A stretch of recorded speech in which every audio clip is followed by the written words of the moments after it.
Right, good evening, everybody, and welcome to Super Yacht Captain Live, where I say good evening, but you're probably watching in other parts of the world, so good afternoon and good morning to you all. Right, as some of you may know, we have a very special guest today, and this is the first time actually that he and I are talking. Name is Captain Luke Hammond. You may know him better from the Motor Yacht Bella, which Jared Watney has done some content on board. But before we speak with Luke, a few things I'd like to talk about is obviously this week was International Women's Day. So I always like to send a lot of love and to support to all the women in my life, especially to my wife. She's been the anchor in the relationship and she's really helped us take AWOL to the next level. I'll be talking about International Women's Day a bit further with Luke. Also, we have launched, well, it's gone live, but no videos, the brand new Tristan Mortlock YouTube channel. And while we were talking, it's just gone over 1,000 subscribers. So thank you guys so much. First videos will be launched soon, probably coming closer to the summer because we want to build up some content for the library. And also we will be doing a free giveaway. Now the giveaway is going to be a DJI Mini 2. And in order to enter, all you have to do is go on to the Tristan Mortlock YouTube channel, which is in the link in the description below, and subscribe. And you'll be entered into the draw to win a brand new DJI Mini 2. Now, I want to give a big thanks to today's sponsor for this live stream, the Ridge Wallet. As you know, the Ridge have been a huge supporter of this channel. Honestly, these wallets are amazing. They're fantastic. They're light. They're durable. It's a lifetime guarantee. They hold up to 12 cards and they're cash. Really easy to slip into your pocket. So go and check out the link in the description. Click on it. And if you use the SYC code, you get a 10% discount. So don't forget to mention SYC. Right, now, let's get into it. We have a very special guest. Name is Luke. We're going to bring him on now. And here he is. Luke, welcome. Howdy, howdy, howdy. How you going? You all right? Not too bad here in South Florida. It's nice. The wind's kind of eased off today, which is brilliant. And the sun's out, so I'm happy. I'm actually smiling. Good. Well, actually, the weather here is starting to change now. The days are the winter here. I can't stand it. The days are so short. You go to work, it's dark. You finish work, it's dark. But now the evenings are getting brighter, and I think they're gonna change the clocks in 2 weeks' time, and then you get that kind of pre-summer, pre-season feeling. So Luke, for the people that don't know who you are, give us a bit of breakdown, your yachting background, and basically a summary about Captain Luke Hammond. Well, easiest way to explain it was I found out about yachting when I was living in Colorado back in 2007, I believe. I never actually got into it until 2004. And basically started at the bottom and just shammied my way to the top, essentially.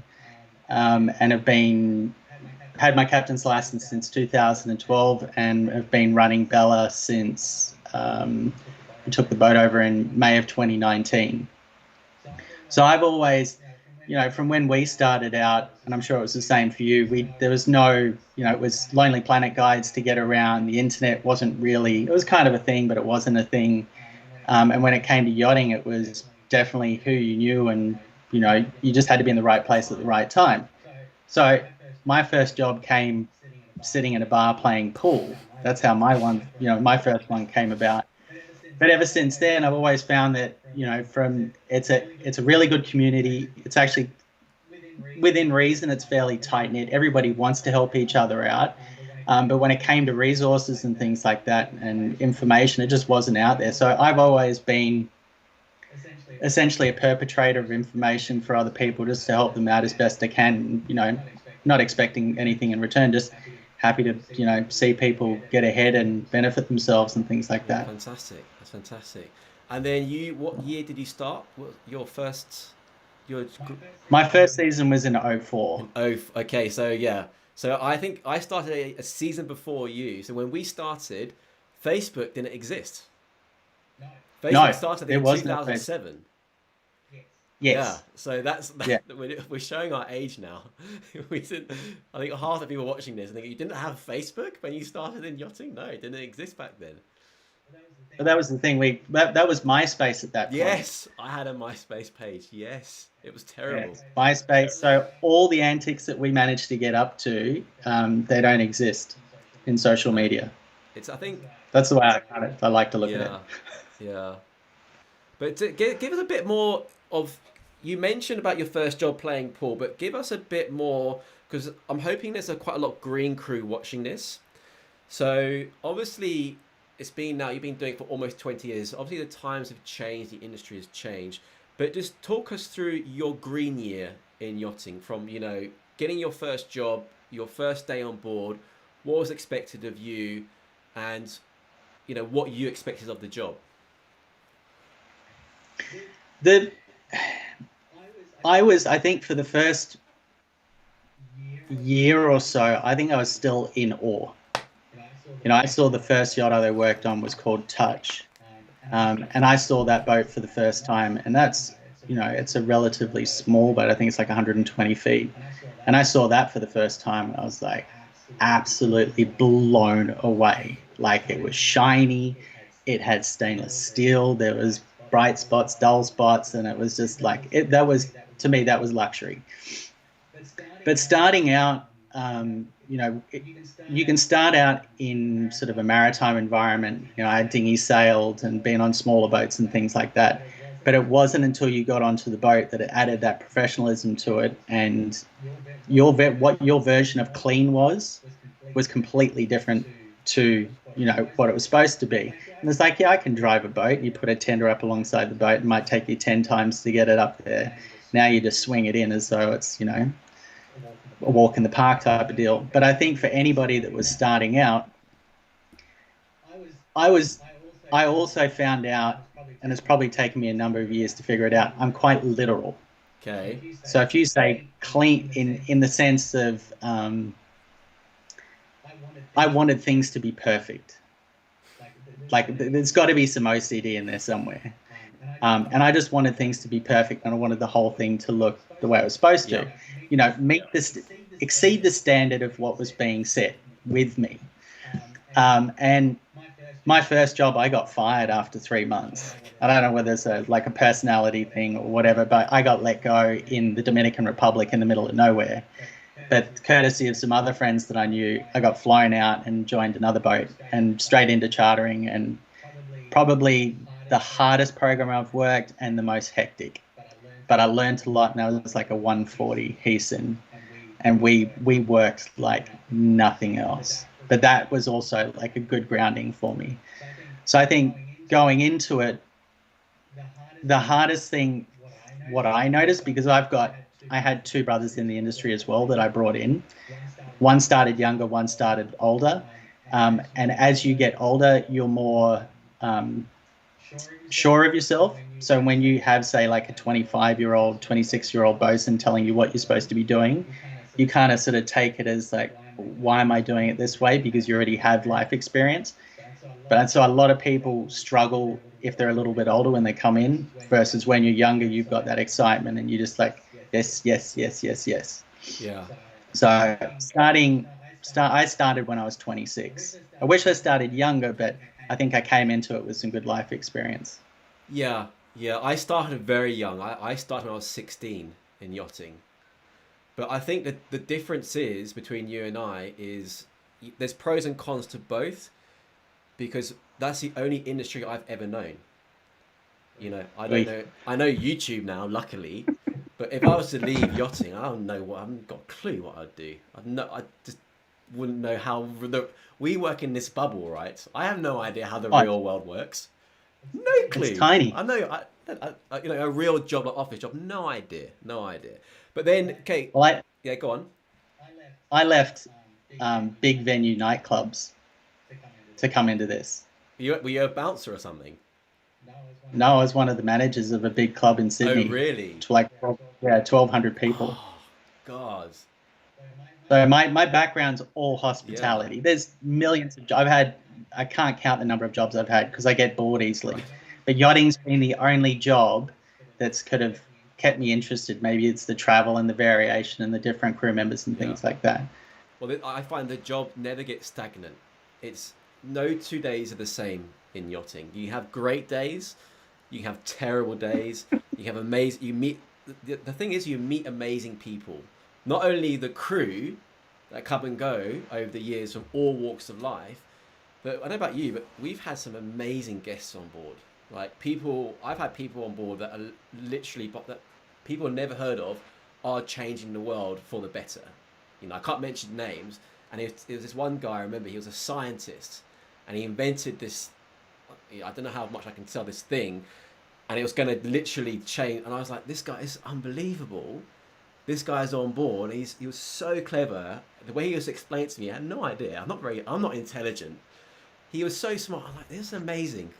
I'm on a boat and we were in Corsica on a yacht, and I'm meeting these people, and it's never the same. No, it's amazing who you It's meet. unreal. Ah, But what I found with yachting, and the one thing with yachting, and I think it's probably akin to professional sports, and I know it's a terrible analogy, but it's the only one I'm going to work with. You almost need to have an exit strategy with some of it, and I've gone into this completely blindly. But when you get into it, as much as like I wanted to travel and the money worked and all that sort of stuff, the people that you meet through this are so inspirational. Maybe you don't get like one-on-one conversations, maybe you get like a brief interaction, but I've just found that everybody that I've met through this, whether it be crew, whether it's other captains, whether it's different businesses or the clientele, the people you meet, like that can be your motivation as you keep moving up and moving through the industry, whether you want to move ashore after the fact or whether you want to keep going. And it's wild, and I'm sure you could say the same. It's wild who you end it's up meeting, and unreal. you just sit there and go, "This is my new little world that I live Yeah. in." And it's I wish I could share the people that we meet with the viewers. No one would. I don't think anybody would believe us. No, no, they won't believe it. You know, all these NDAs. I don't know how many NDAs have you signed in your, yachting career. I've lost count. It's just, it's unreal. But anyway, moving on. So we spoke about your first year in yachting. So now I want to talk about your captain's ticket. So tell us about your captain's ticket, the issuing authority, and where you did your training. So originally, I started out first, did all my basic courses in the States with IYT at the time. You got to excuse that dog. Don't worry about it. I might bring her in a minute. Um, I did that in Florida, and then I did my yacht master over in the Hamble School of Yachting in Hamble, in the Yep. UK. And then after that, I basically wanted, because I think whether I thought I was getting older, but I also found that I did a course, I gained some knowledge, but then also at the same time I realized if I got a course, then I could make some more money. So I'm moving up in the industry. So I basically just went on this fast track of, as soon as the courses came up and that I was eligible to go and do them, I'd go and hit them in one big block and then go get my NOE and then go sit my oral. And that's basically the way I did it. I did it to the day.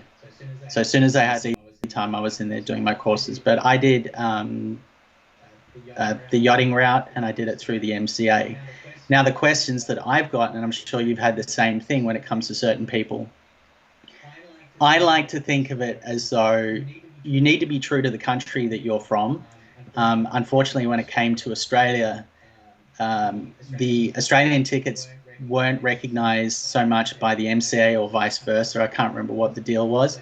So the yachting ticket was what worked for yachts, obviously because of the ease of getting them, so to speak, but also the flag states that we were running under, they were being accepted. So that's why I went the yachting route. But what I've said to like especially now that I live in the States, anybody that's, in the States and is American, I would say get your US tickets. It's going to be far more beneficial for you in the future if you want to try and move ashore or take on a US flagged vessel, because that's where, the benefits come from. So if you've got a national ticket and it's accepted by the flag states, so any of the red ensign boats, then that's what I would do. Yeah, no, I agree. I agree. What the thing for me, I mean, obviously we all look back and we think to ourselves, maybe we could have taken this route. Is, since we started the industry, the vessels are getting bigger. The amount of vessels over 3,000 gross tons is unbelievable. Yeah. It's huge. So what are your thoughts? Because a lot of people, I get this question a lot, I don't know if you do, is the comparison between doing the MCA yacht tickets and the MCA unlimited tickets. Looking back now, I probably would have gone down, the merchant route before going over to yachting. But I would like to hear your thoughts on it as, from a different captain's point of view. I think the easiest way to, the example I have for this one, and it's the same thing when it comes to money. If you wake up in the morning and you're happy with what you're doing, that's great. If you thought that going down the commercial route and working huge tankers and ro-ros and doing the commercial thing, then I would go and stick to that. But if you have that ticket, your rollover into yachting is far easier than if someone that's gone in yachting and going commercial. So there are huge benefits to commercial. Where I've found every single person that's coming from the commercial side that wants to get into yachting, because yachts are so type specific with and I'm using the clean white boat analogy. If you're coming from the commercial side, you're slapping paint on, you're chipping rust, and it's just like work. Whereas us, your primary skill set really is social interaction with the guests and things like that, and knowing some of the materials, the paints that we use, and contractors and locations and vendors and things like that. And you can get around that to a certain degree. But if you're going from the commercial side and then you're going to step into the 3,000 plus, then you're going to be winning all day long. You don't necessarily have to have the skill set, because your junior officers will have a better idea, and then at the same time you probably got yacht management, so they can help guide you through the process. Yeah, absolutely. I think, I agree with that. And then let's on that note, stepping back now to people starting off in the industry, how, now with COVID, how important do you think it is for crew or aspiring crew to be in a yachting hub or a yachting capital, if you prefer, like Palma, like Fort Lauderdale, like Antibes, in order to secure their first position?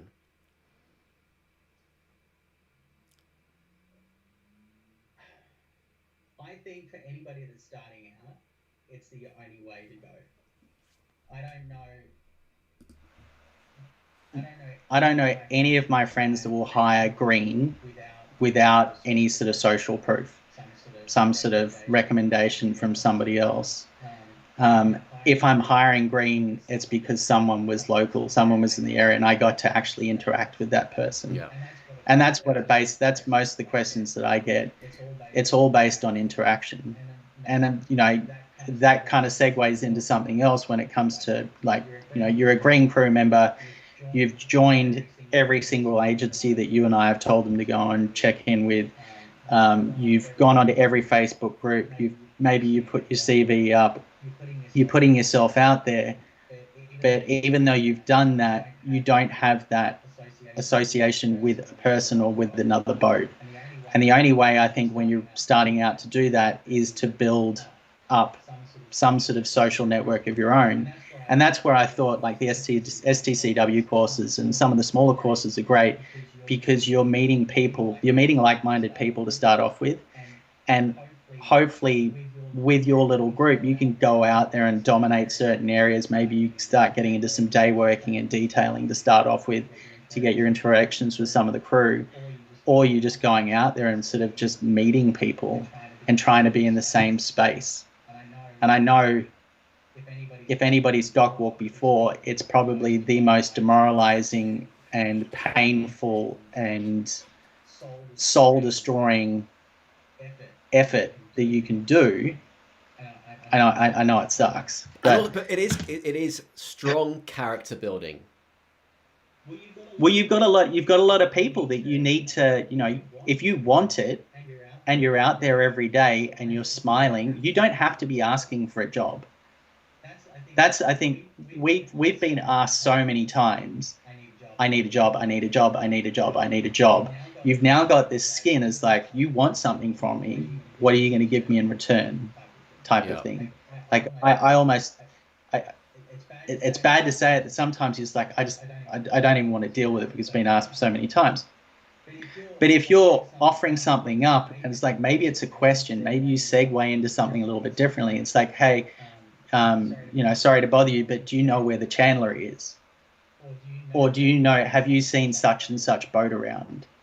Or have you seen this, or have you seen that? Find a unique way of starting a conversation with someone. And it's like, oh, hey, I'm such and such, nice to meet you. And then go.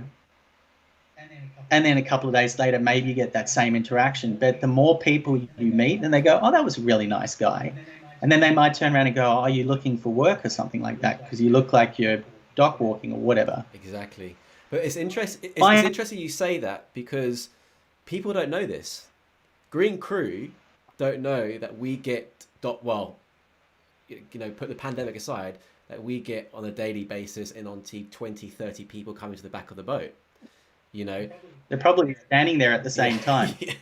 To say hi. Say hi. But no, that's quite a good perspective. Now, while we are talking about dock walking, I did a live stream about 2 weeks ago, and I think the answer was a bit controversial. Okay, someone asked me, would you dock walk given the current pandemic? My answer was, as a captain, I'm going to say no, because you're putting other people at risk. Okay, if it was me looking for my first job, 100%. You've got to put yourself out there. As long as you're doing it safely, you're wearing your masks, and then I don't know what you guys do, but we get our COVID test done every week now, and you're wearing your gloves and you'll do your safe distancing. I think I would. What are your thoughts on that? I think this is the key rule of being an adult. Yeah, right. You have to you got to use your best judgment. If you're Good out answer. in public, very diplomatic. If you're out, I know, right? I try to be PC sometimes, not all the time. I think that here's the upside with dock walking. You're outside.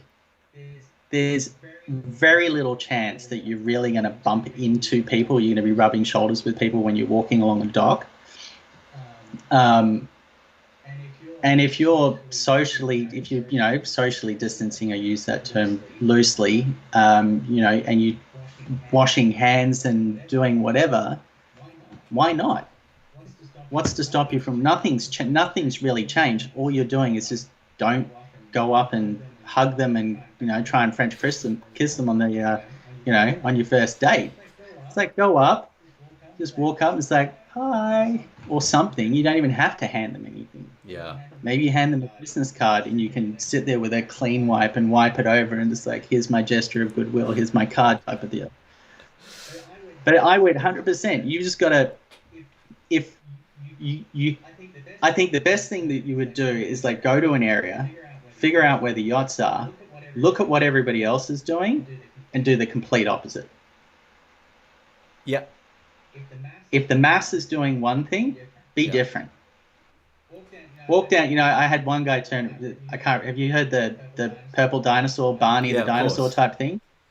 Yeah, you want to go and get noticed? Walk around a fucking dinosaur outfit, and you'd be like, "Hey, who's the guy looking for a job?"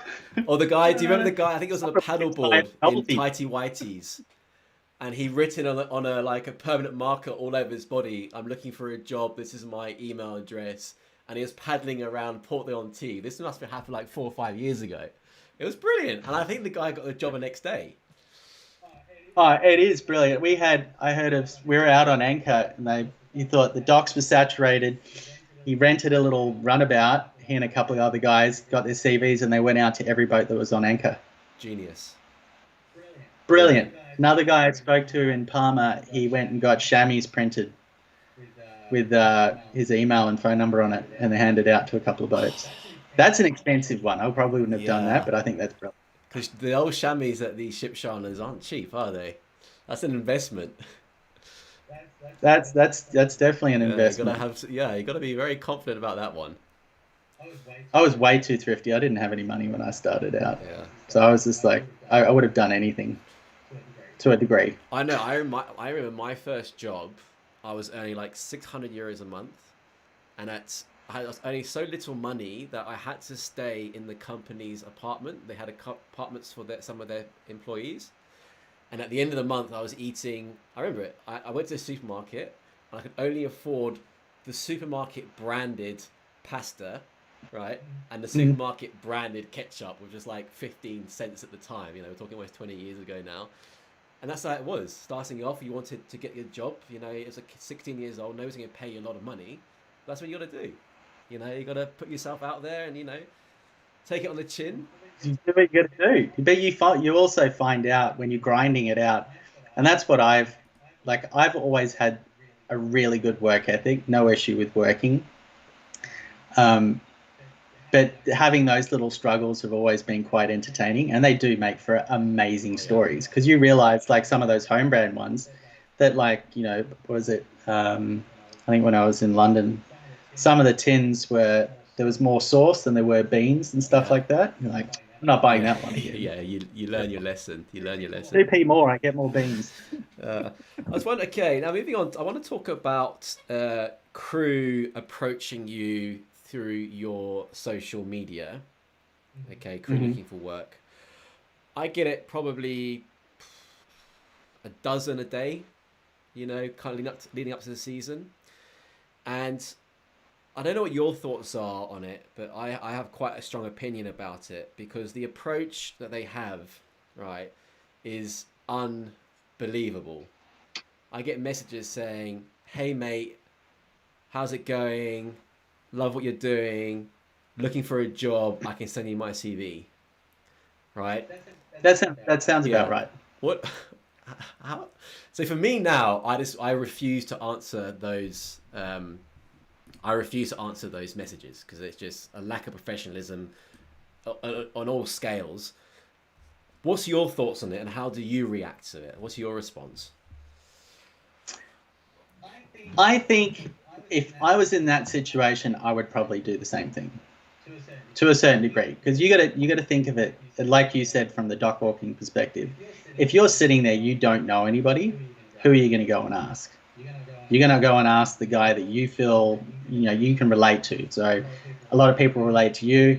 Maybe a couple of people relate to me, because, you know, anyways.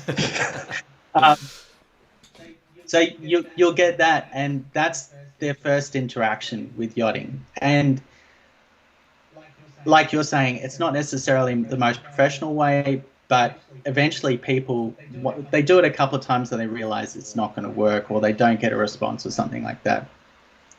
But again, I'm full of examples.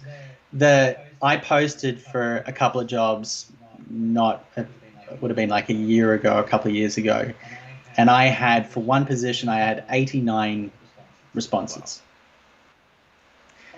Of the 89, now everything was via email.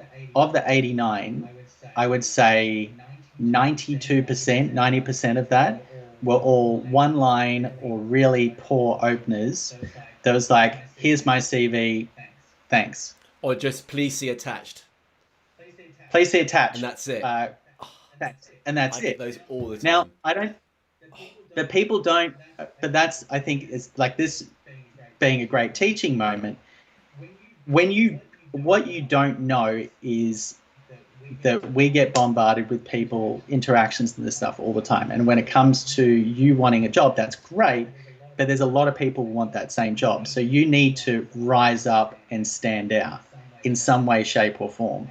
And if you don't put in 110% with every interaction that you do when you're starting out, you shoot yourself in the foot.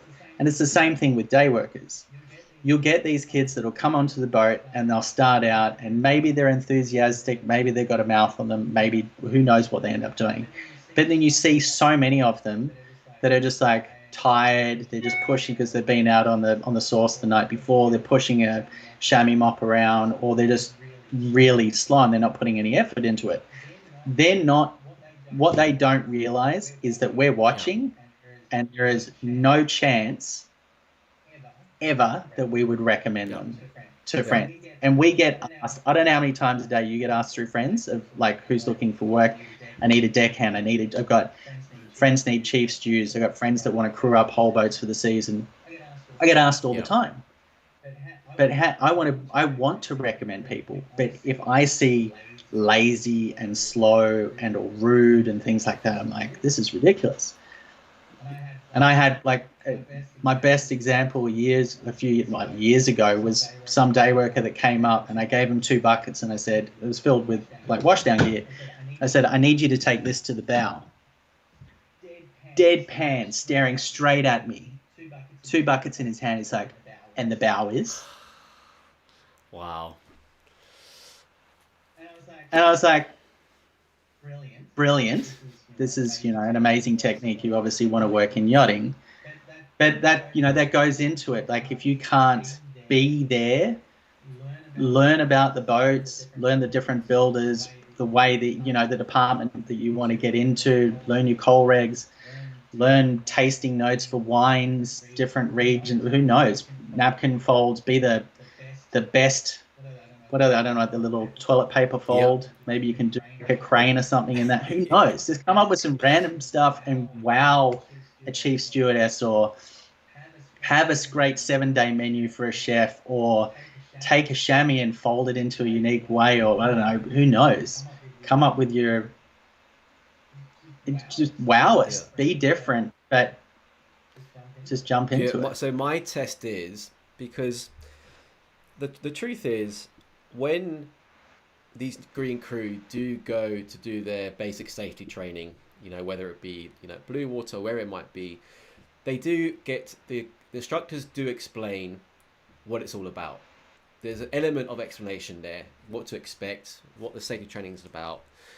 And we get candidates that say, I'm STCW trained, okay? So my favorite question, which 99% of them, no, I would say probably 100% so far can't answer, is what does STCW stand for? Right? They don't know. Yeah. They haven't got a clue. I said, you want a job, you want me to take you seriously as a professional seafarer, although you're green, but you have no idea what your training means. When you tell me you're STCW trained, every license, my captain's license is an STCW certificate, and you don't know what STCW stands for. How can we take you seriously if you're not taking your own training seriously? But you need to show that you care, that you're showing some sort of professionalism. That this isn't a laugh. You're gonna get paid very good money. Let's face it. I think the yachting industry is unbelievable. The money people get paid, especially for the green crew. Show some enthusiasm. That's my first question. That's it. Well, my first, my rebuttal to that, and this is great because I love playing devil's advocate. I'm sitting there as a green crew member. I don't know this stuff. I don't know what I'm supposed to know, and I don't know how to put my best foot forward. So that part I kind of get, and that's where I think for anybody, wisely enough watching something like this, does their due diligence. And it's like, what does it take? To get your first job is great, but what does it take to go further? Do you know what I mean? What do you need to learn? Maybe I can start finding a way to learn that stuff anyways, whether it's just pure theory. Go for the coal regs, or go find one of the MSNs for how you go through to be an OOW or even a captain. But without knowing the route and that sort of stuff, you wouldn't think to go down there. My captain, first thing he asked me was like, do you know what a spring is? No idea. And these are like perfect examples of trying to deep dive into the role that you want to try and jump into. And that part for anybody can be hard if No, you don't know where to no, look. I would agree with you on that because you're still finding your first job, so you're not gonna know what a ground line is. You're not gonna know what a spring is, but at least show And we know interest in that. your own training. Do you see what I'm saying? Yes. You gotta. I want to see people going, if I've offered them a job and I say this to you, here's your line. Like, I'm going to give you a piece of rope. It's long enough to, for you to be able to go, and dare I say it, there's enough there for you. Like, once you, I can't, I'm not going to say it. But you know what I mean? The door's there.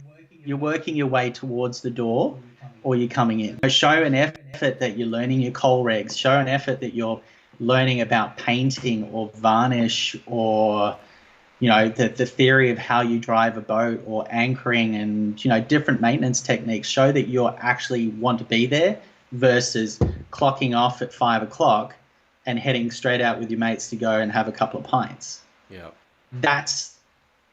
That's the difference. And you see that with every group. Like, most crew members, they get to a spot where they're not challenged, or they're just not interested. And those people, when you're starting out, you want to be the person that's like, I've already pre-studied, I've learned about my coal regs, I've learned about this, X, Y, Z. And you go into them, it's like, wow, you really want to do this? Yes, I will do what it takes to get there. Yeah. So it's just showing that you care about what you're doing. That's all. It's as simple as that.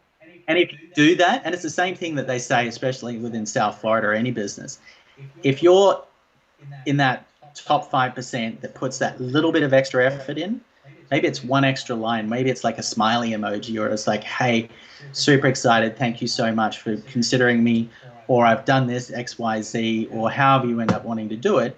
You've just now gone into that smaller amount, and you've probably got, now your competition's maybe 2 or 3 people instead of 90. Yeah, absolutely. No, I 100% agree with that. Sorry, I'm just getting a message here that you've got an echo, so I'm guessing there's feedback. I'm going to put my headphones on. Bear with me.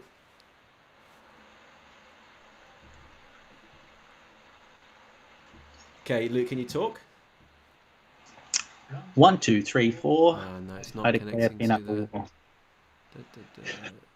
is that not connecting to there? Yeah, so it's not connecting. Sorry, guys. A little bit of an echo, I'm afraid, but I'm sure you can hear Luke just fine. So actually, you did mention about crew, because I wanted to ask you about this, that they finish at 5 and head to the pub. Okay. Now, this has been a discussion that, I'm not well, I have an idea of how it should be done, but the reality obviously is different. Is when you have your crew on board, okay, and you're off charter, and let's say they got the weekend off, I assume you always have somebody on watch. What is your policy, okay, for when they go out, they got the next day off, and they go out on the source, right? Are they allowed to come back on board, let's say after one too many beverages, or do they stay on shore?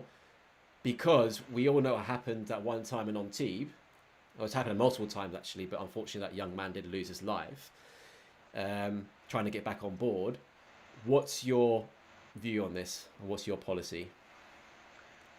My policy is the same thing. Like, I give everybody enough room to be adults. My hiring technique, just to give everybody an idea, is I hire to create a family environment.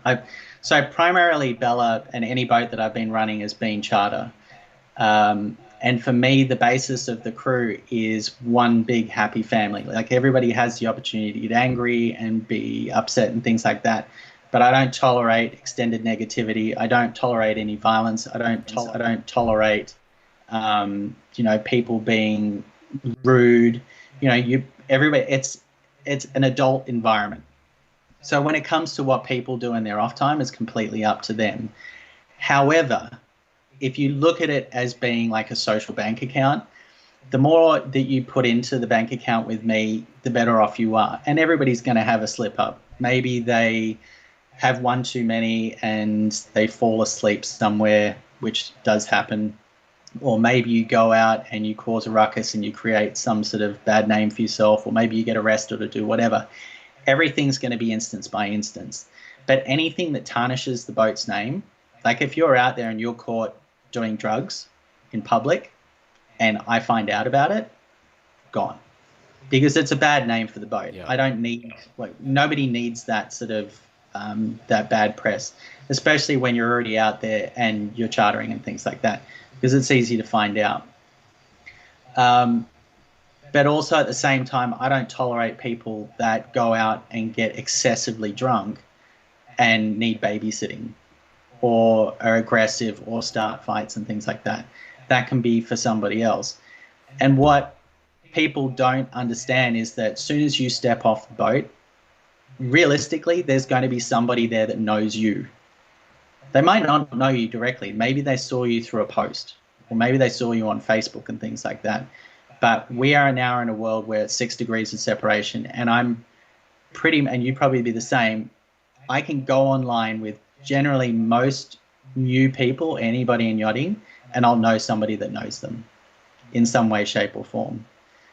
So when it comes to people that, don't wear their big boy pants and, can't act like an adult, I don't necessarily need them in my midst, because you are a liability to yourself. And for, you see lots of girls that go out there and get completely, way too happy. And I've seen it where they're so drunk that people try to take them home. Yeah. Especially like in JLP and things like that. There's some sinister people out there that want to do some bad things. And the number of people I know that have been roofied whilst they've been out, whether it's in the Caribbean or in Europe, it's ridiculous. So safety ends up being a key. And if you can't handle yourself, then why should we tolerate having those types of people on board? Absolutely. But, the industry is far and wide. There's opportunities for people to get in, and those, there's opportunities for those people to exist in yachting as well. But the more professional you are, and it's the better off you're going to be. But at the same time, it doesn't mean that you can't go out and have fun. But if you know that you want to, I don't know, be silly in another country, far away from the boat, when you're actually on vacation, not when you're, staying and living on the boat in your local area.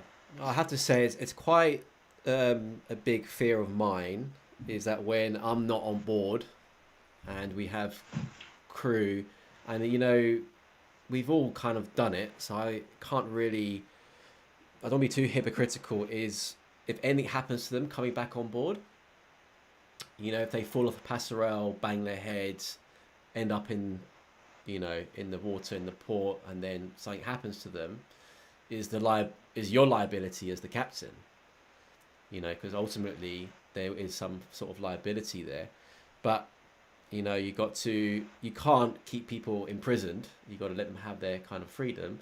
But like you said, you hope you employ people that will go out, have a few beers, but still be in control of their consumption, and not do anything silly trying to get back on board, or doing something on board with other crew members.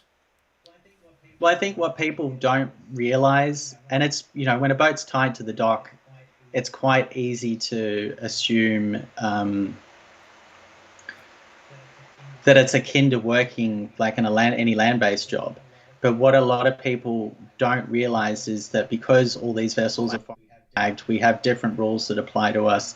And we are, once you become in the employ of the vessel, we are ultimately responsible for you and your well-being. And if you mess up, we are attacked straight away. We can go off in handcuffs. Yeah. Because you went and did something silly. And it's the same thing like safety gear and going on the outside of the boat. If you go on the outside of the boat or stand up on the bulwarks and try and reach for something, slip, fall, hit your head and drown, we're going to be affected by it.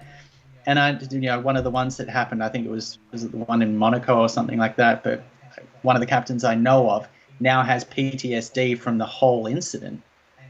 And nobody wants anybody to die. Nobody wants anybody to get injured. That's the last thing we want, because this is supposed to be a fun, exciting industry where we get to travel and, enjoy ourselves. That gets marred by a tragedy, that's not what anybody wants. So if you think safety first, and if the people around you can't be safe and there isn't that sort of safety culture on board, whether it be drinking or whether it be the way you work on the boat, then those people need to be removed. One, for our own sake and our own safety, but if I don't want to get locked up and thrown in jail, any way, shape, or form. Absolutely. That's I like my sunshine. I don't want to look at it through some bars. Right, let's brighten things up a little bit. We're going to answer a few questions from the viewers. Let's start here. We got a guy, David Dillon. Hello to the two of you. Tristan talked about this a little already, but we'll ask again. How do you see, Luke, the 2021 season?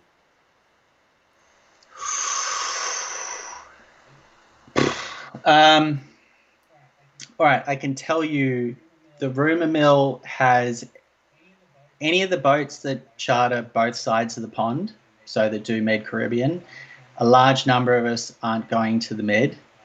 At this stage, I don't think we're going to the Med, and I've heard something similar because of what happened last year. I think any of the boats that are already positioned in Europe will do really well. Once a bubble opens up and becomes made aware, anybody that's last minute chartering is going to want to charter and get out on the water, because everybody's not, super excited about being stuck inside, especially with all the lockdowns that have been happening. So I think if a bubble opens up, I think it'll be a short season, but I think there will be a season in Europe. So depending on how I'm assuming this is related to people looking for jobs. I think if you've got an opportunity and this is something that you really want to do, then by all means have a crack at it. But my bet is that we should see some sort of normalcy by summer 2022. Well, now they're starting to pump out the vaccines. Let's kind of hope that it's sooner rather than later. And hopefully it kind of works. Because at the moment, what's important for me, the kickoff really for the season tends to be the Monaco Grand Prix and the Cannes Film Festival, which we normally do every year. Last year, obviously, it was cut. This year, apparently, they're starting to build the circuit. So I'm guessing what they'll do is they won't have as many people, but they'll still do the race. Whether they'll allow the yachts in, I'm not sure.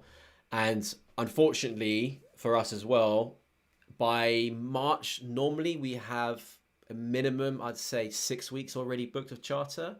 The moment we got 0, understandably, because nobody knows what's going to be happening, so nobody wants to book.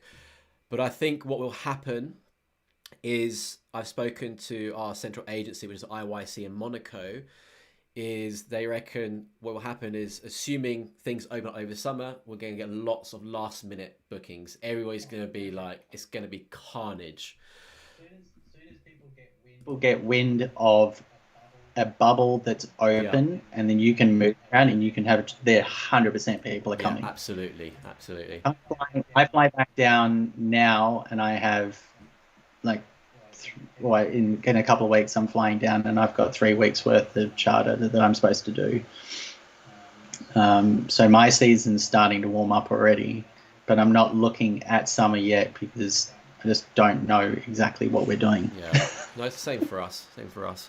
Right, we've got another question here. How does a 2021 season look like? Okay, no, we just answered that. This one's from Rudy. Hello. Suppose travel is prohibited again. Is there insurance for charters, or does the client have to insure themselves? How do cancellations work in the yachting industry? Luke, I'll let you take that. So there's right now, anybody that's most of the contracts that are in play now have an addendum in there that allow to move dates. So, for example, and it works for both sides, if someone in the crew gets COVID, then they can reschedule a date. If someone in the party itself gets COVID, they can reschedule the date at no cost. That both sides have to be flexible. The dates, you can't turn around and say, well, in 1 week I want to have my charter again. It needs to be applicable to both parties, and that's where I think if you're looking to charter for 2020, what are we, 2021 this summer, I would leave it until we know that the bubbles are open, and then just see who's available, and just take it on a first case basis. Yeah, Be flexible, basically. from both sides. Both sides, Yeah, 100%. I agree with that as well. Right, Stephen. Hi, Tristan and Luke. My 11-year-old nephew loves yachts, and I think he'd make a good captain one day. I have no doubt. Any route you could recommend to him to get started with sailing at a young age? Thanks. I think for me, it's straight to your local yacht club, get a little bit of dinghy sailing in, learn the wind and learn the way some of the sailboats go, and then just keep nurturing his excitement for it. Try and find a couple of builders or designs that he likes. Maybe there's a couple of designers that you can follow on Instagram, or any of the builders that are putting out boats, and see just what aspect of the industry he really enjoys. If he wants to go down the captaining route, be a captain of his first Optimist, and then start moving him up that way. Absolutely. Get him, yeah, he's 11. That's how so I by the time he's 16, he get his yacht master. By 20, he'll be captain on Polaris. Easy. That would be, can you imagine that? That would be brilliant, wouldn't it? Right, who we got here now? Let's have a quick browse through here, see if we have... Luke, if you see any interesting questions, do just shout them out. Ed Stapleton, any chance you want a decky for the summer? Don't worry, I've got my qualifications. I'm okay.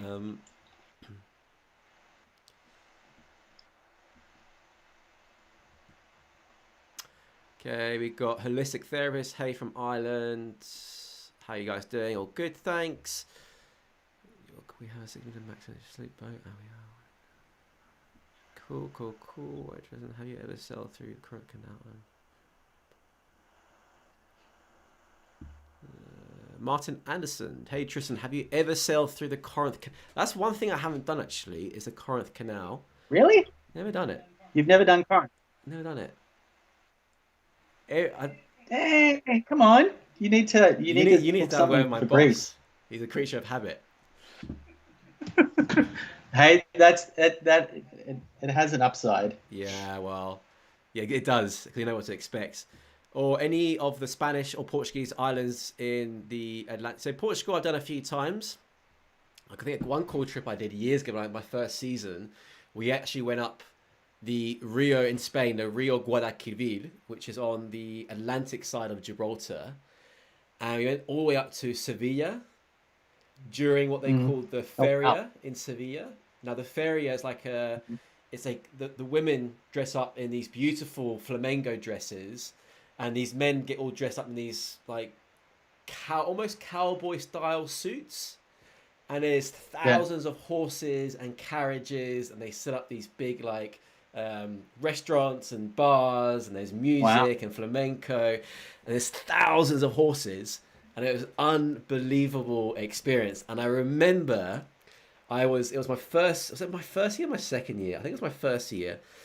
We were coming back down the river, and we had like it must have been, I don't know, a 200-meter a smallish kind of like cargo ship in front of us, okay, and we were behind them in the lock, right? And the captain, because the guys that were managing the lock, the captain had declined to tie the boat up. He said, no, I'll just hold it in position, right? I think you might see where this is going, but the people that haven't got experience, and bear in mind, we're directly behind this huge vessel with this massive prop. So they bring the water up to the correct level, they open the lock, the big ship puts engaged ahead, the prop wash, there's nothing you could do. Push the boat, and then this smashes this boat, and it was a brand new boat. It was a 30-meter Cantiere de Pisa. just smashed it against the dock. You know, I don't think the captain was employed after that. But we finished our trip back to Marbella. But apart from that, it was amazing. It was fantastic. That was a highlight. That was my first year, so you remember all these kind of things, and exciting because you're not responsible for it. But when you're the captain, you're responsible. It's a lot less exciting when you're crashing into stuff. Oh, there's some stories you can share and some you can't. And my first year was pretty darn exciting. What's the one story that you're happy to share? Like a proper mess up. One of these? Yeah, one of those that you're willing to share on the internet.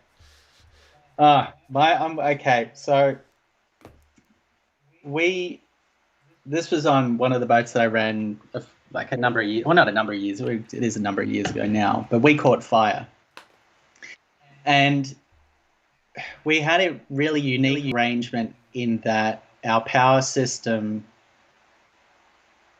the generators ran through our shore power converters. Okay. Before it got distributed back to the boat. Now, for anybody that's watching this, that's not overtly normal. But the shore power converters themselves were air cooled. So if one was offline, they end up, because they were hot, and once they were offline, they would get condensate on them. So as soon as they came online, the modules and the boards and stuff would short circuit. Anyways, it ended up happening that we caught fire. So this was off the Bahamas, out off Eleuthera.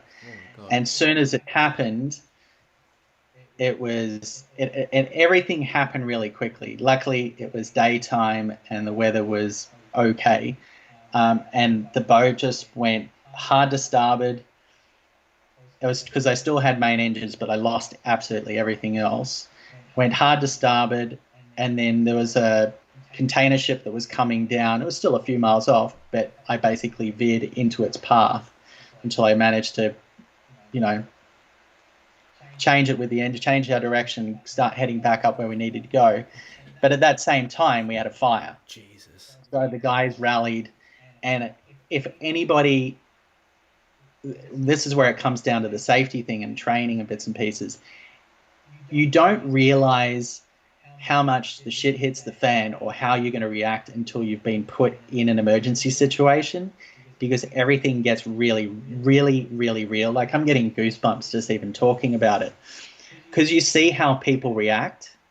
You'll see people just stand there and just spin around in circles because they don't know what they're supposed to be doing. And people freak, some people scream, some people start crying. And then you've got others that will go in just because of the conditioning of the training and the drills and things like that. So we managed to get it put out, and then we did an emergency steering. And if anybody knows it, there's the north side of Eleuthera is called the Devil's Backbone. And it's a fairly shallow, restrictive passage that takes you in towards Harbour Island. And you normally have a pilot that takes you through there. I ended up doing it with gears and emergency steering. And there's a section there where you look out the window and the beach is like right there. So you maybe, someone will say that I'm wrong, but I want to say it feels like 40, 50 feet. Jeez. Like you can see the beach right there. So I did that, and I had a friend that was running a marina there. So I'd already called him, and he cleared some space, and I managed to get it onto onto the dock. And then I sat there and 2 hours on the phone with insurance companies and things like that, and then proceeded to have a rum or three. I don't blame you. No, yeah, sorry, carry on. But that's where, I love my crew for that. Unreal. Yeah, we had a similar experience actually, but resulted in, remember it was 2nd of February 2008. We had a fire in Port Vell in Barcelona. Yeah. And it resulted in a total loss of the boat, with 4 other boats total loss. 3 others were damaged. What was that? What was that one? That was the Port Vell fire. It's on the YouTube. Somebody's always filming it. It was actually the guy. It was the guys that woke us up that filmed it. We were asleep. So basically, it was on a 20. What size was that? Like a 24 meter, built by Dominator in Italy, and we'd just taken delivery of the boat. We were bringing it from Marbella in the south of Spain to Cannes in France, and the idea was to get it commercially coded in France because we were flying Red Ensign to get it, the SCV, the small yacht code. Yep. I can't remember what it's called with the MCA. And when we got to Barcelona, we refueled those tanks at Press. They were like 7,000 liters. Went to the dock.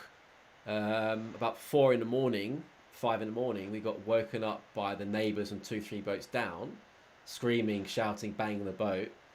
On that boat, the crew accommodation was on the very aft, so you'll come out onto the swim platform, turn around. Yeah. I'm literally in my tighty whities, turn around, the whole thing's engulfed in flames. The guys jump on board we get what we can, extinguishers and hoses and stuff. It was too late by then. And we had to abandon ship, got everybody off, and the boat burnt. The 2 boats next to us burnt, and the one over to port. So 4 boats burnt down to the waterline, and 2 or 3 others were damaged.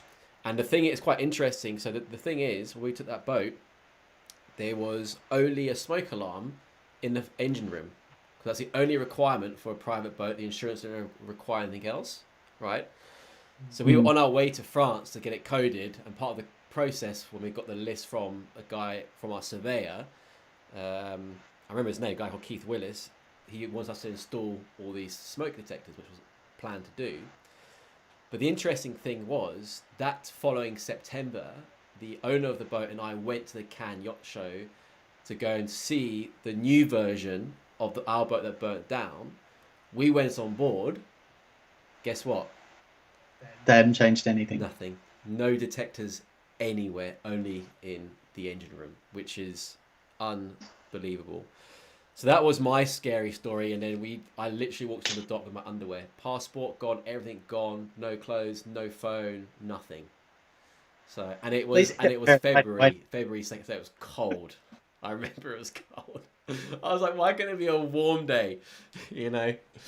I could be wearing my better underwear as well. So that's, but again, because you had that experience with fire, you know what to expect now, right? I know how fast those things, especially GRP boats, they're like petrol. Oh, unreal. I know the heat. The one thing you can't explain is the heat.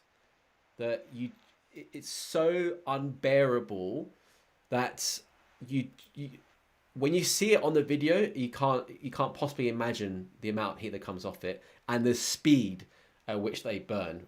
I remember the second, so all the crew got off. The second I stepped off the passerelle on that boat, the whole aft deck, the main entrance, all glass, the whole thing exploded.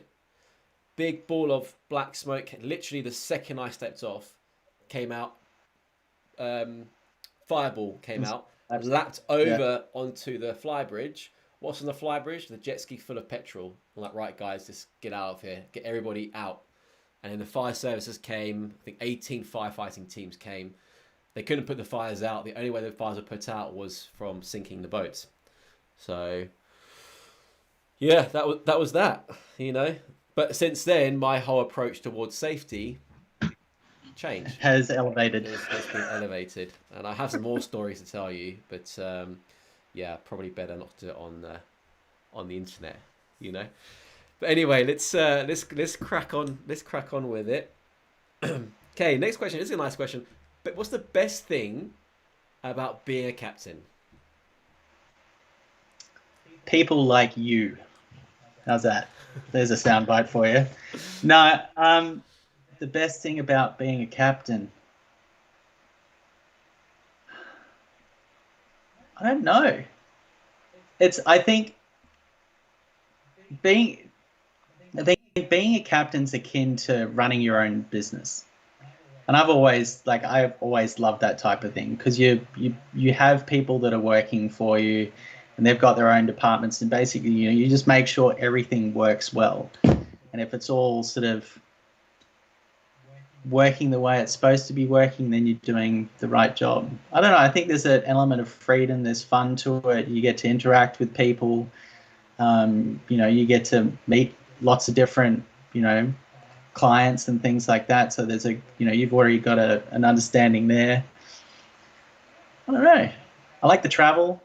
I think that there's a lot of different things. I don't think there's any one specific thing that really stands out. I don't know what about for you? For me, it's always the same answer. The one thing I love, my favorite thing, is going to a place for the first time. Oh, that if I know the anchorage and I know what's on the bottom, I'm definitely more comfortable. Okay. I understand that, but don't you get that rush? Like you feel like Oh, I you're love it. discovering the world, although it's been discovered, but it's new to you. So whenever we say, right, we're going somewhere completely we've never been before, obviously we use Oh, our I get agents and give us excited. advice and things like that of where to go, what to do. But I get a massive buzz from it. I just think it's brilliant. I feel like I get Christopher super Columbus, excited. exploring America again. But I think that's the same thing for well, okay. Being the one thing that I wanted to do with yachting when I started out was see the Yeah, world. It was all about travel. You know, what I was paying in rent and electricity and all that sort of stuff at home, I could never get ahead. Then I got onto boats, credit card debts were paid off within like a few months. amazing. And then the rest was gravy. But the main thing that I got out of it was I was traveling to all these different places, and it was amazing. Like seeing Monaco for the first time, or cruising Amalfi and hanging out around Capri, or being up in Alaska and watching, the Orca Breach, and then some seals over there, and then going for crab and hiking, and then jumping in a seaplane to go fishing up on a lake, or jumping in another jet and heading out back down to the Caribbean to go sit on a beach that only comes, it's only up at low tide and little bits and Yeah. pieces. New stuff is, doing Panama Canal and doing Corinth and all these first time. It's like, it's, but I also think it kind of ruins you a little bit. But You do get that, spoiled. you get You spoiled. do. Hun. Yeah. You forget, like even, I mean, Sardinia is one of the favorite spots for the boss. And the first time I went there, I was like, this is beautiful. And now you don't even look at it anymore. And I hate to admit it. You've got to really remind yourself where you are and what you're doing. But anyway, we've got another question. It's quite an interesting question here regarding securing a position on board. Is it easy to get a job in the interior on a super yacht if I have 18 years of aviation experience? I was chief steward on the aircraft. If so, at what level should I apply? Chief steward or question mark? They're two very different jobs, aren't Uh, they? I think this, what I would, okay, for the example that I would use, um, every captain's going to be different, and every vessel, the way they operate is going to be different. You might find that with 18 years aviation experience as a chief, you might be better off suited as being a purser on a bigger boat. The alternative to that is the boats that are maybe private or a little bit smaller might give you inroads a lot faster than a boat that's more recognized and well known, because there's a lot of idiosyncrasies that come with the boat itself, or you could come in as a second on a bigger boat and be trained up that way. Most of any real world experience that you get, whether it's in restaurants, hotels, bars, clubs, airlines, any sort of, I guess, a sort of a luxury industry, I find that your experiences don't necessarily correlate with what we do on the boats straight away. There's a lot of industry specific stuff that needs to happen, and even though you have experience, what ends up happening is once you move into a senior role, unless you have that good base layer of experience for yachts themselves specifically, you're the person that's training people as they come up. And you just really just don't want those bad habits to be passed out there. So I think, even if you did 6 months to a year on a boat, on a smaller boat, just to wrap your head around the way that the yachting world's supposed to happen, then you could move straight into a chief position. But you need to get your hands dirty for at least 6 months to a year. Yeah, absolutely. No, good answer. I agree with that. Okay, Mark Gonzalez. Does anyone know if it is a good idea to try to be a yacht captain by studying at college? Well, actually, it's a combination of both. So, depending on which direction you want to go in, you need to decide whether you want to go down the yachting route. I'm talking from experience with the MCA certification. Certification is: do you want to go up to 3,000 gross tons, or do you want to go above 3,000 gross tons? Now, by going above, you are broadening your possibilities, but it takes I'll say a bit longer, and you'll need to get into the merchant side of stuff. So it's not only about college. You need to do your modules, and you need to get sea time. Now, if you're going down the officer route, deck officer, you'll start off by getting your training record book, which is issued by the MCA. And you need to start off by getting 36 months of sea time. And Luke, I don't know what the days are at sea. I can't remember what it was, but it's on the training record book. And then from there, you go back to school, you do more modules, go up to your Master 500 or your Chief Officer Certificate. And then I think after that, you need another 12 or 24 months sea time before going on to your Master 3000. So it's not just about college and getting studies to be a captain. You need to get the sea time. You need to get the bridge time, and just to be, and hopefully don't be a port boat. And by port boat, what I mean is a boat that stays in port for 11 months of the year and only goes out for 1 month a year. You want to be on a busy boat, maybe a vessel like Luke's that normally does dual season. That you do. That's where you get the most sea time. That's where you get the most experience. So, Luke, if you have anything to add to that. But it's same thing. Majority of what we end up doing from the licensing standpoint is theory based, especially for all the classes. And what still shocks me a little bit is there's no real world experience like in the bridge, except for your yacht master that I noticed. So everything you're doing is theory based. The more theory you can do starting off, the better off you are, because it is going to help you long run if you know that from a career standpoint that's what you wanted to do. So anything you do now is going to be beneficial, and you can get all those notes that, you know, as far as the questions and stuff like OOW and masters and things like that, they're all sort of already out there. So you can do your own research and stuff if you haven't already done it. Or if you're going down the college route, you could do that. But the commercial side, you do, as well as the theory, you also can do cadetships and stuff like that. So that's kind of beneficial. But it's not, cadetships don't really exist, or internships in yachting I don't think they even exist. And there might be a couple of people that are trying the concept, but yeah, I think not easy. A crew are trying to introduce some sort of internships. I again on our social media, I get asked a lot whether or not we do internships on board, but the truth is, because of our safe manning and because of the available berths, it's just not possible for us. At least on the bigger yachts, you know, like the Dill bars and those kind of vessels, maybe it might be. I'm not sure. No, I agree with you on that part. That's the hardest thing, is beds. If you're sitting in port and it was like more of like, it was land-based at the time, there's space there, but then also at the same time, from a boat, from a legal perspective, you're also opening yourself up to liability, because you need to sign people onto the crew, and then you've got insurance issues as well. Yeah, and the other thing is the young persons under the MLC is the reason that I don't know any yachts or commercial yachts that hire people under the age of 18, because the regulations. If you don't know, MLC is the Maritime Labour Convention. They set out the regulations of what like things like working hours, rest hours, what people are entitled to, you know, accommodation conditions, galley conditions, that kind of stuff. And there's a section on young people, so people between the ages of 16 and 18. And it's so complicated because you need to have a responsible person that's in charge of them.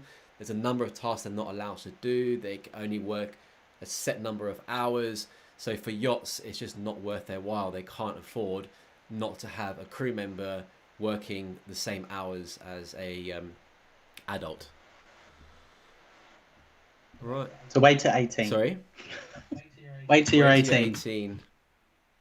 and then go full steam ahead. Right. Why are the comments disappearing as the video is about fire and safety? Do you have any comments on the cruise? Oh, apparently there's been a fire on a cruise ship in Greece today. Do you know anything about that? No, I haven't heard that I'll one. look into that afterwards. Right. Is it a different, excuse me, a different way when graduating in maritime university to get an OW Unlimited to become a deck officer? Do you have to do the typical junior deckhand, lead bosun, second officer, or few deckhand seasons? So what do you think about that, Luke? That's a double-edged sword. Yeah.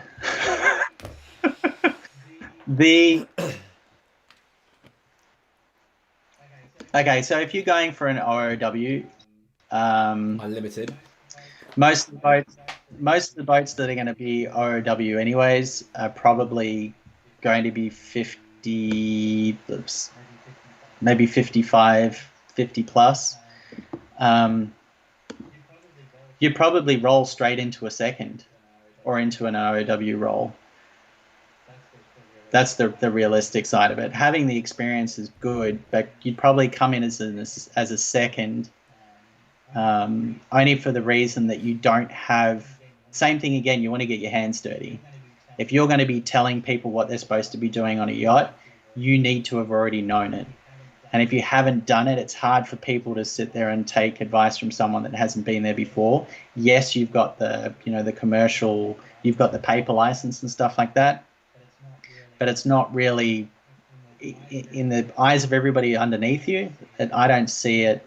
You want to earn their respect, and if you haven't done what they've done, even though it's a little bit different, it's hard to get people to follow you. I've noticed. No, absolutely, 100%. I agree with that. Yeah, it's well, I just think it's tricky because you're at that position, and I think for people, they'll see it as a step back, where I would say it's not a step back. I'd say it's a step to the side, because you have to you need to learn, because the merchant is not the same as yachting. You need, like you said, if you're going to be teaching people or telling people what to do and you don't know how to do it yourself, people, you need to lead by example. But at the same time, you do have the ticket. So it's a tricky one.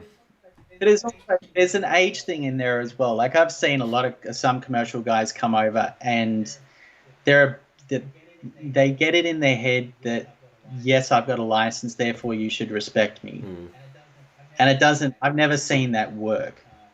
I see a lot of negativity, and I see a lot of people, they be almost sort of distance themselves from their junior crew because they have this experience.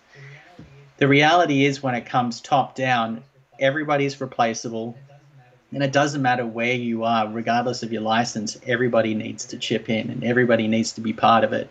So even if you had the license, you're not necessarily going to be sitting in the office and doing paperwork. You're going to be on deck scrubbing teak and cleaning tenders and getting into bilges and things like that, which is what I think a lot of people forget that they're going to be doing. But is it a benefit? 100%. Like, if you've got a commercial OOW ticket, all day, every day, I'll take those people. But you need to go in there humble and just be ready to, muck in with the best of them.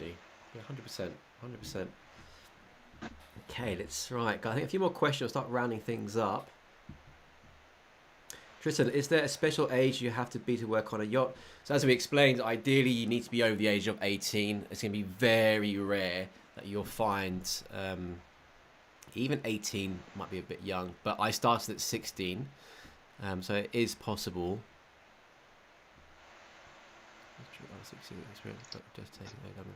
This chap that asked about the OW, he says he's been changing from the cruise industry after 6 years experience, but just taking the OW Unlimited license. Okay. That's awesome. What's that? I said Yeah. that's awesome. There's a lot of people in yachting that want to go and do the ROW Unlimited, which you can do from a Master 3000, go to the commercial route. But now that there's that unlimited yacht, there's a lot of people wanting to do that. So it's really, even though you've got the ticket, it's just finding the captain that wants to work with you on that one. That's what I've noticed. Yeah. Right, so here we got Mr. Boris. Hello, captains. What's your return about the Master 3000 license course, our Master 500? What to step up? Do we understand that question? What does it take? I'm guessing, what does it take to step up from 500 to 3000? It's pretty straightforward. You need to do, after you complete your 500-ton ticket, you need to get another 12 months of sea time with a number of days of bridge navigational watch time as well, and you'll need to sit an oral examination with a MCA exam center, assuming you're going down the MCA route. That's a good one for you. What's your favorite yacht on Instagram? And you can't say Bella. Favorite yacht on Instagram? I think if anybody that was doing it well, it was Paul on Loon when he was unbelievable. He did a great job, and same thing with Jared when he was on Arians. It's really the personalities behind it that really push it and get the content out there, and it's hard. Like, I don't think when you've got a full-time job and you're doing everything. It's great. I think it creates a great personality for the boat, and everybody gets to see everybody, and I think the benefits outweigh the negatives, 100%. And also what I like about it, it seems that all the crew get involved, and what I really like about what they do on social media, they're very creative. So they did that. Do you remember that one they did perhaps a year or two ago with the toilet paper? Do you see that one? And they're throwing the toilet paper around. And all these different. I thought that was just brilliant. I really enjoyed it. I was like, it's so original and it's so refreshing to see that. So I would agree with you on Loon on that one. I think but I think the way yachting, and some people agree, some people won't. There's a lot of the old guard. And there was a lot of secrecy with yachting. There's things you can and can't do. But with social media, and if you want to stand out from a charter perspective, it's so beneficial to go and do it. And you can do it in a way without, you can still keep it so that it's people's security and people's identities and stuff safe. And they don't have to be put out there. But I think Jared, for me, what I'm doing with the YouTube channel and social media, I know a lot of the big hitters within our industry that hate what I'm doing. Like, they just think, is this ridiculous? It should be. I'm talking about like people with very high positions in certain companies within yachting, and they just think that the whole thing should be private, secretive, and we're doing hello. And we're doing, who's that? So Madison, for anybody that was watching that's got young kids, you're going to have to lean in. Madison's 10 and... Hello, I'm 7. Hello, Madison. You want to work on yachts, right? Yes. And what are you going to do? You're going to be a stewardess? Yes. Okay. I'm going to do the same. There you go. Gonna do the same. Oh dear, that's my little clan. Yeah, fantastic. Oh, I love it, love it. Sorry, I lost. Where were we? What were we saying? I've lost it as well. Yeah, it's just our age, isn't it? That's fantastic. Yeah, we're getting there. Well, actually, now that your girls were actually there, because earlier this week it was Women's International Day. So my question I've got two sides of this, the way I kind of see it. My question to you is, since you started in yachting, how has our industry changed with like diverse? Do you reckon it's more diverse now, or it has been? What's your thoughts on it? It's more diverse, and I think whether it's gender or whether it's like nationality, like skin color and things like that, because there was definitely a bias there to, being one color Yeah. or one language. And that's changing. It's not changing quickly, but it is changing, and it's nice to see. And when it comes to women on women on boats or any roles, like typically it was guys on deck and girls in the interior, and that's flipping. Like now we've got chief stewards, there's no, depending on the boat, there's no sexual bias, and at the same time, it doesn't matter where you're from. You can pick up any position and do whatever you want. Where it ends up coming in is sometimes it's, you need to cater to the owner's wishes. Sometimes it's coming from the captain's end. Sometimes it's coming from somewhere else. But realistically, for a lot of us, and especially with girls on deck, as an example, most of it's just cabin arrangements. Like I've got a situation now where, due to cabin arrangements, I've got, mixed. I've got guy and a girl sharing a cabin. And typically we don't, like MLC would stipulate that you can't do that. But if both parties are happy with it, then it's fine. So now you can mix cabins. So I think I'm all for it. Girls need to be pushing the boundaries and taking like senior roles, captain's positions, being on deck. It doesn't matter where it is on the boat. Chief engineer, there's room for everybody. Yeah. You just have to. Don't come into it with a chip on your shoulder, and just be ready to work hard just like everybody else. And if you can do that, you'll get everybody's respect. I agree. I think there's I'm sure you've heard of She of the Sea. Yeah. They're obviously a huge advocate for empowering women within our industry. And they did a Zoom call with the CEO of Rev Ocean. Mm-hmm. I can't remember. I think it's like Naomi. Can't remember her name now. And they were talking about diversity in yachting, and still how such a high percentage of captains, engineers, and the deck roles are predominantly male. That there needs to be more females. Now I've actually hit this head on, because when was it now? So that's 2 years ago. I posted an engineer position on the social media groups, and specifically there was a group called I can't remember what it's called, it's like Women on Deck, or females in engineering, and I posted a job on there as well, saying we're open to female engineers, anybody that's got the certification, that's got the experience.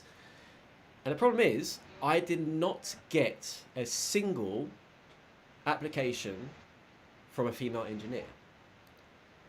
So we want to be more diverse, but the question becomes, to me, is how many women out there do want to become chief engineers or want to be captains? I don't know what it's like for you. Like even for deckhand positions, I would say 99.9% are all male that apply for the job. So is it because they're not given the same opportunity, or is it because that majority of women might not want these jobs? It's two-pronged. I've found, this ends up being a hard topic, and it's not like there's no way you can be PC with something like this. We have to talk about it. You have to talk about it, but you can't be politically correct. The concept here is, for me, and it always has been, I want the best of what I've got. And if the best is female, has 2 heads and 4 arms, I'm taking her. If the best is whatever, it doesn't matter who the person is, I'm just going to take the best for the role, the best one that suits my environment. And that's, to turn around, or if I'm in a position where I have the ability for, if I've got, say, chief and a second, or chief, second, and a third, and we've got a chance to bring someone in, 100%, mix it up. Yeah. You can't, everybody needs opportunities. And some people, sometimes it's that one little leg up, if you've got the opportunity to do it, means the world to them, and you get the most out of it. But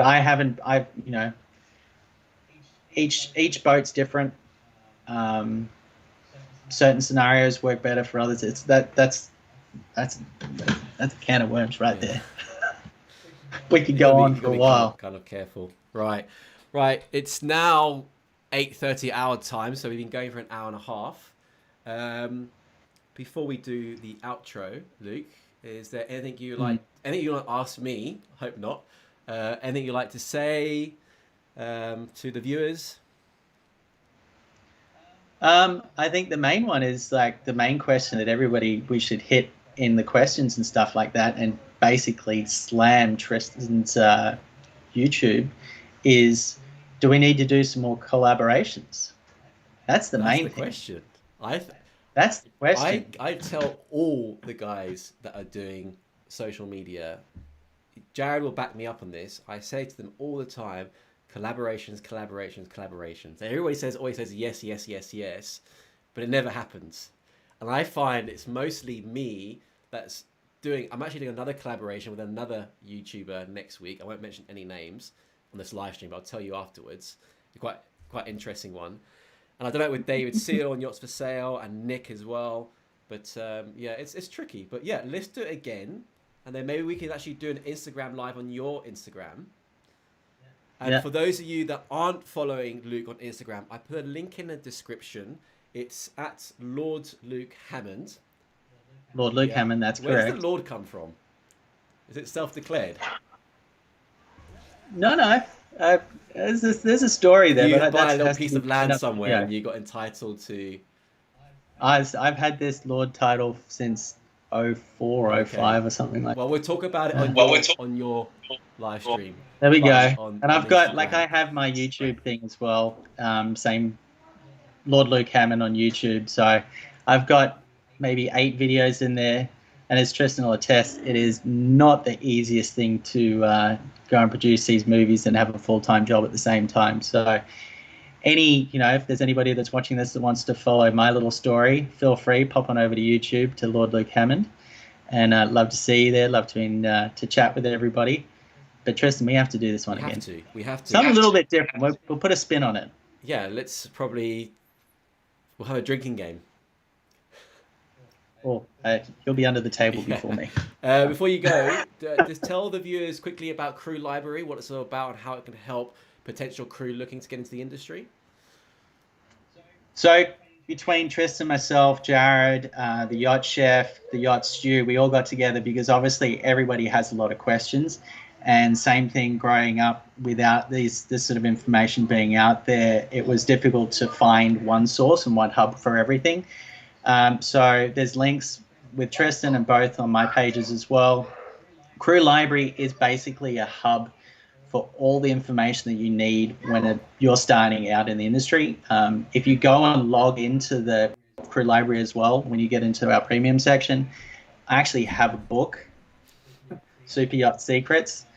And it's supposed to be a lighthearted look on how to get into the industry, but at the same time, it does cover a lot of the questions you've got. But Crew Library, if you have a question and it's not answered in there, email me or DM me or something, and we'll make sure it goes in there. But everything you need is there. And what you can't find, you can just watch us, and we'll lightheartedly entertain you. Yeah, I would actually watch Luke. Don't watch me. Great. Also, guys, I'm delighted. I didn't mention at the intro. Delighted that at this year's A Crew Awards in Barcelona, the Super Yacht Captain YouTube channel is sponsoring the social influencer category. I've put a link in the description. Follow the link, and maybe you would like to nominate Captain Hammond here. Please, I would appreciate it. Please do not nominate me because we're sponsoring the categories. If I win my own category, people will say it's fixed. So all you have to do, go link in the description, click on it, and then put in that whoever you want to be. It could be Luke, it could be Jared, it could be the yacht chef. Whoever you enjoy the most on social media that's related to yachting, go and nominate now, because I think so, like you were saying, social media has become a big, well, especially in my life, you know, with the channel in growing what we do on board AWOL. And I know like your social media, so you got like 18,000 followers on Instagram. So you got a big following as well. It's a slow process, and I think for me it was, you know, it's finding. I didn't want to put myself out there. I'm going to be totally. There's not one part of me that wanted to be out there as a little bit. But I noticed that if I wanted to do anything when it comes to yachting, you do need to stand out. You're going to put yourself out there, and there's going to be haters, and there's going to be people who love me. But at the same time, the information that I have, I get asked so often that this is the best way for me to be able to get the information out there to people and motivate people to do, you know, take a risk at, you know, come and joining a white boat and traveling the world. Or there's little bits of information that apply to everything else. You don't have to get on a boat. You could go work at a shoreside company doing provisions or support or management. You know, the verticals in yachting are endless, and they're all over the globe. You just got to look into it. Absolutely. Good. Well said. I think that Thank actually you, sir. deserves a round of applause. That was like one of those motivational goosebump speeches. So go and follow Luke we'll right have now to on Instagram and on YouTube. Just for that. Link in the description. Let's plug him up. Right, guys. Finally, a big thank you to these guys. Is that going to focus on that? Probably not. There we go. The Ridge Wallet for sponsoring today's live stream. Link in the description. It's brilliant. They're fantastic. 10% discount if you use discount code SYC. I can send you one of these if you want. Why not? Yeah, we'll talk afterwards. Why not? Send me your address. I can post one to you. You'll like that. They're brilliant, actually. I need a new They're very wallet. good. Guys, honestly, go and check these. They're great wallets. These guys have been supporting the channel for a long time. So thank you to the Ridge Wallets. And again, remember to check out the new YouTube channel, Tristan Mortlock, link in the description. We will be giving away a brand spanking new DJI Mini 2. And we'll be doing it live on Instagram through, there's a special software where you put all the subscribers into the software and it picks one out. I'll be doing it all live so you guys can see. That will probably be happening towards the end of the month, beginning of April. Any final words from the Lord? Have an exit strategy, be happy, and enjoy the process. 100%. Well said. There's going to be lows, there's going to be highs, but overall, this is the only industry that's kept me excited about doing something like this for over 17 years. So good on you. I'll take my hat off to yachting, and to you as well. Thanks for taking the time. Honestly, thank you for taking the time. I actually don't know why it's taking so long, because we've actually been messaging back and forth for quite a long time, but we've never actually met in person or spoken to each other. So we might have you back on. What do you reckon, viewers? Should we have him back on? We'll see. I'll do a poll on the YouTube community. You know, great. Guys, thank you all so much for watching. We got a new video coming out on Wednesday, doing a collaboration with another yachting YouTuber. So do look out for that. That'll be published at 6 p.m. Central European time on Wednesday. And maybe we'll do another live stream the following Friday. Guys, thank you so much for watching. From Luke and I, we look forward to seeing you all next time. See you and ciao. See you guys. All right, we're still on. Let me just